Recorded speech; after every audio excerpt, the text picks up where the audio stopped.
আপনি কি এখনো মাটির চারা ব্যবহার করছেন? তাহলে এই ভিডিওটা আপনার জন্য। হ্যালো বন্ধু, আসসালামু আলাইকুম।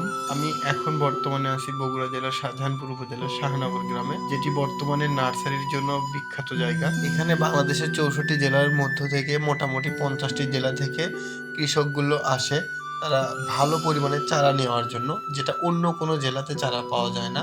আজ আমরা এমন একটি ব্যক্তির সাথে কথা বলবো যিনি মাটির চারা বিক্রি করতে করতে এখন কোকোপিটের চারা বিক্রি করে সফল কৃষক। আসসালামু আলাইকুম। ওয়ালাইকুম সালাম রহমতুল্লাহ। আপনার নাম কি? আমার নাম মোহাম্মদ আনোয়ার হোসেন। গ্রামের নাম? গ্রামের নাম শাহনগর, থানা শাহজাহানপুর, জেলা বগুড়া। আপনি কত বছর ধরে এই নার্সারির কাজ করছেন? এই নার্সারিতে সম্পৃক্ত হয়েছি দীর্ঘ 12 বছর। 12 বছর।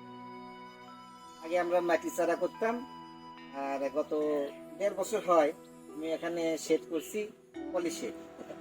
কোকোপিটের মাধ্যমে চারা উৎপাদন করে কৃষকের হাতে তুলে দিই। এই যে এই শেডটা যে আপনি তৈরি করছেন, এই শেডে আপনার খরচ কিরকম?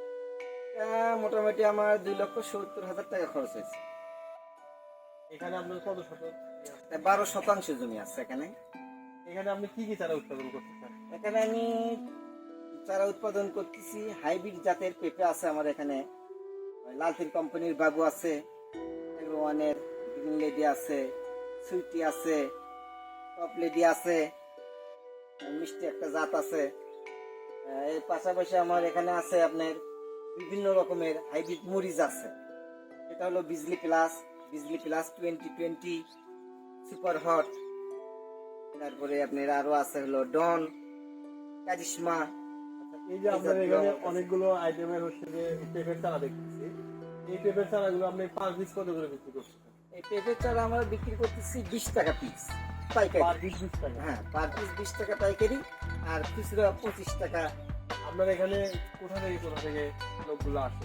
আমাদের এখানে এই চারাগুলো নেওয়ার জন্য বাংলাদেশের বিভিন্ন জেলার থেকে লোক আসে। তার মধ্যে 64 জেলা, তো 64 জেলার মধ্যে থেকে আপনি ধরেন 50টি জেলার থেকে লোক সরাসরি সবসময় আসে আমাদের এখানে চারা নেওয়ার। সবসময় আসে? সবসময় আসে। আপনি এখানে যে মনে করেন যে ব্যবসা করতেছেন, আমরা জানি যে ব্যবসা করতে গেলে সবসময় হচ্ছে লাভ ক্ষতির একটা ইয়ে থাকে। তো আপনার এখানে কোনো ক্ষতির সম্ভাবনা আছে কিনা? ক্ষতি হয়, শুধু যে ব্যবসা করে লাভ হবে এমন কথা না। ক্ষতি বলতে আমরা যখন হয়তো চারা রেতে দিলাম বীজ, সেই ক্ষেত্রে অনেক সময় দেখা যায় হয়তো আপনার চারাগুলো ঠিক মতো অঙ্কুর উদ্গম হচ্ছে না, জ্বালাচ্ছে না, সেখানে একটা লস হয় আপনার। আবার আবার অনেক সময় দেখা যায় চারা আপনার হয়তো তৈরি হয়ে গেছে বিক্রির মতো, কিন্তু সেক্ষেত্রে দেখা যাচ্ছে আপনার কাস্টমার কম, প্রাকৃতিক কারণে হয়তো কাস্টমার আসছে না, কম হচ্ছে, সেই ক্ষেত্রে চারা বড় হয়ে যায়।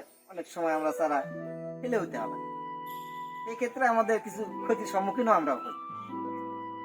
আমরা মোটামুটি এখানে ভিজিট করে দেখলাম যে সব জায়গাতে হচ্ছে মাটির চারা পাওয়া যাচ্ছে, মাটিতে চারা। এবং আপনিও বললেন যে আপনি মাটিতে চারা উৎপাদন করছেন একসময়, তো আপনি সেটার থেকে এখন কি রকম রেজাল্ট ভালো পাচ্ছেন? আমার মাটির থেকে কোকোপিট আসার আসলে একটা কারণও আছে।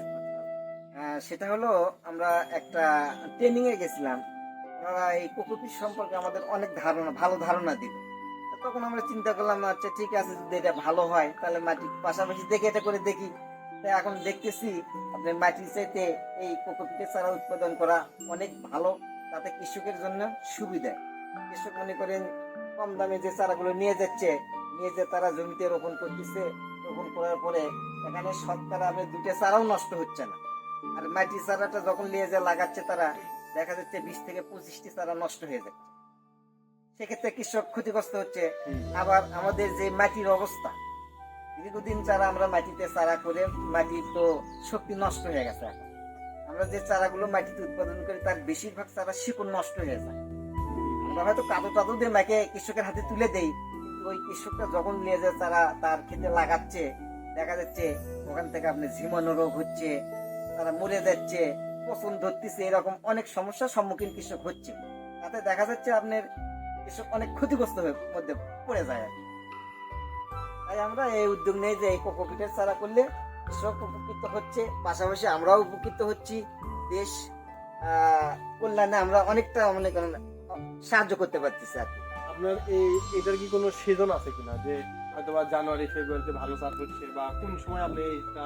না, আপনার এই পলিসিতে চারার কোনো সিজন নেই।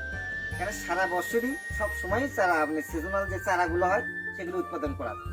যেমন এখন আমরা উৎপাদন করতেছি যে বর্ষালি মরিচ বলে যেটা, সেই জাতগুলো এখন আমরা উৎপাদন করতেছি ওই চারা। পরবর্তীতে আবার বিজলি আছে, 1701 আছে, এই জাতগুলো আমরা জুলাই থেকে আমরা কৃষকের হাতে তুলে দেবো। এরকম একটা সিজনের সময় আছে, কিন্তু আমরা এখানে পরের সেরে চাষ সব সময় করতে পারি। আপনার এখান থেকে বার্ষিক কত টাকা আয় হচ্ছে বছরে? বছরে আয় আসলে তো সঠিকভাবে বলা তারপরেও আপনি মুশকিল, যতখানি আমরা তো হিসাব মানে করি হিসাব- নাই। তবে যা ইয়া দেখা যাচ্ছে সংসার চলতেছে আমার, আর কি। ভালোই চলতেছে আমি ইনশাল্লাহ, মানে আপনি আগের থেকে মাটির থেকে আপনি এটাতে ভালো ভালো রেজাল্ট ফলন পাচ্ছি আমি। পাচ্ছেন। হ্যাঁ, আপনার এখান থেকে যে কৃষকগুলো যে এই চারাগুলো নিয়ে যাচ্ছে, তারা যে আমরা মোটামুটি জানি যে এই চারাগুলো হচ্ছে যে আপনার মাটির চারাগুলো দেখা যায় 5 টাকা বা 10 টাকা পিস বিক্রি হচ্ছে, কিন্তু এখানে আপনার কাছ থেকে 20 টাকাতে তারা কিনতেছে। তো ওই চারা থেকে এই চারার মান অবশ্যই মান ভালো, অবশ্যই মান ভালো। এবং এখানে থেকে যে চারাগুলো নিচ্ছে তারা, এই পেঁপেগুলো গাছের ছোট থেকেই ফল ধরবে। এটা কতদিন পরে ফল ধরবে এটা? এখন তো গরমের সিজন, এখন আমরা এখান থেকে 65-70 দিনে ফল পেতে পারি। একটা গাছ সর্বোচ্চ কত কেজি ফলন দেয়? আপনার 4 থেকে 5 মণ ফল দিবে। 4 থেকে 5 মণ। 5 মণ, কারণ এই পেঁপেগুলো অনেক বেশি। একটা একটা পেঁপে হবে এরকম কয় 3 কেজি, 3.5 কেজি, 4 কেজি এরকম হবে। অত আপনি সবজি যদি অত বড় না করেন, 2 কেজি হলে তুললেই যথেষ্ট। আপনার এই সেক্টরটাতে যদি মাটি চাষি থেকে মাটি যারা নার্সারি কাজগুলো করে, তারা যদি আপনার এই সেক্টরে আসতে চান, তাদের জন্য আপনার পরামর্শ কি? তাদের জন্য আমার পরামর্শ থাকবে, মাটি তো নষ্ট হয়ে গেছে। হুম, হ্যাঁ, হুম। আমরা মাটিতে যে চারাগুলো উৎপাদন করি, সেই চারাগুলো যদি আমরা কৃষকের হাতে দিলে কৃষক বেশি ক্ষতিগ্রস্ত হয়। সেক্ষেত্রে আমরা যদি সবাই মিলে যদি এই পলিসিটের মাধ্যমে, কোকোপিটের মাধ্যমে চারা উৎপাদন করে কৃষকের হাতে দেই, তাহলে কৃষক উপকৃত হবে। পাশাপাশি দেশের যে অর্থনৈতিক অবস্থা সেটা সচল হবে বলে আমি মনে করি। এই ক্ষেত্রে সবারই উচিত যে গরুর মাটি ছাড়া তারা পাশাপাশি একটা করে ছোট নেট সেট করে আপনি এই পলিসিতে আসা যায়, তাতে ভালো হবে। আর আপনার ভবিষ্যৎ পরিকল্পনা কি এটা নিয়ে? নেট নিয়ে হ্যাঁ, তাতে এই পলির বিষয়ে, এটা নিয়ে আমার ভবিষ্যৎ পরিকল্পনা, আমি দেখতেছি যে এখানে তারা উৎপাদন করে আমার ভালো লাগতেছে। আগের চাইতে যে কৃষক লোক চারা দেয়, তারা বলে না ভাই এবার চারা খুব ভালো হচ্ছে, ফসল ভালো হচ্ছে, মাটি যে এগুলো করতেছিলাম তার চাইতে আমরা অনেক সুফল পাচ্ছি।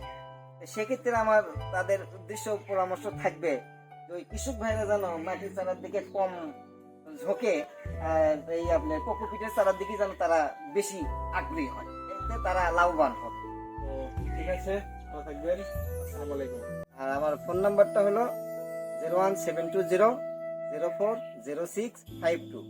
আর আমার নার্সারির নাম 3 বোন নার্সারি। যারা কোকোপিটের চারা যারা নিতে চাচ্ছেন এবং হচ্ছে যারা ভালো পরিমাণে চারা নিতে চাচ্ছেন, তারা স্ক্রিনে দেওয়া নাম্বারে যোগাযোগ করবেন।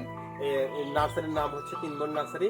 এখানে বিভিন্ন রকম চারা পাওয়া যায় এবং হাইব্রিড জাতের চারা পাওয়া যায়, খুব ভালো এবং উন্নত।